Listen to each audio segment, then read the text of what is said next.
अस्सलाम वालेकुम, आप देख रहे हैं टीवी 49 न्यूज यूके और मैं हूं मुनीर पीरजादा।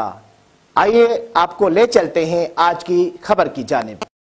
नाज़रीन, दारुल हुकूमत रियास में मुनक़िद होने वाली तकरीब में खैबर पख्तूनख्वा के साबिक वज़ीर मोहम्मद अयूब समेत मुख्तलिफ सियासी जमातों के अरकान और कम्यूनिटी के अफराद शरीक थे। इस मौके पर मुकर्रीन का कहना था कि पाशा खान और खान वली खान की सियासत अवामी खिदमत के गिर्द घूमती है। यही वजह है कि खुदाए खिदमतगार तहरीक मकबूल हुई और आज अवामी नेशनल पार्टी उन्हीं कायदीन के नक्श कदम पर चलते हुए लोगों की यकसा हुकूक और उनके फलाह के लिए अमली सियासत का हिस्सा है और ANP शहदा की जमात है और पाकिस्तान की तरक्की व खुशहाली के लिए रोशन ख्याल सियासी और जमहूरी जमात के तौर पर जानी जाती है और दहशतगर्दी के खिलाफ खड़ी है। तकरीब में पेशावर में खुदकश हमले की पुरसोर मसम्मत भी की गई और मुतालबा किया कि दहशतगर्दी की नई लहरों को फौरी तौर पर रोका जाए और पाकिस्तान के आवाम को तहफ़्फ़ुज़ फराहम किया जाए। तकरीब से खैबर पख्तूनख्वा के साबिक वज़ीर मोहम्मद अयूब, ANP, सऊदी अरब के सदर सैयद मुज़म्मिल शाह, हबीब यूनिस, खालिद इकरम राना, सरदार शुएब, अब्दुल मालिक मुजाहिद, एहसन अब्बासी,